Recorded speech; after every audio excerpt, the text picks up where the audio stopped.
নমস্কার। কবি নবকৃষ্ণ ভট্টাচার্যের লেখা কবিতা বিমলার অভিমান। খাবো না তো আমি দাদাকে অতটা ক্ষীর, অতখানা অবনীর। আমার বেলায় বুঝি ক্ষীর মাত্র নামি।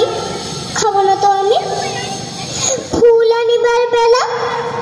যা বিমলা যা, পূজা করি দাও এনে সোনামণি মা।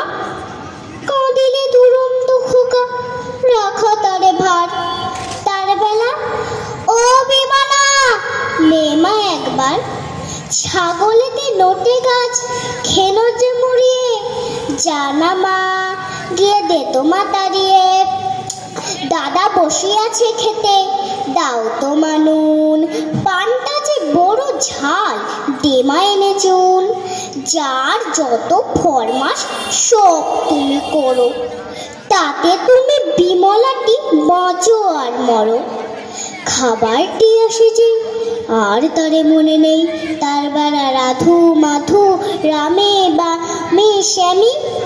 খাবো না তো আমি দাদা বড়, বেশি বেশি খাবে দাদা তাই। অপু বেশি খাবে, আহা সেটি ছোট ভাই। দুধারে সোনার চূড়ো, মাঝেতে চায়ের নুড়ো। তাই বুঝি বিমলার কমে গেছে দামি। খাবো না তো আমি। নমস্কার।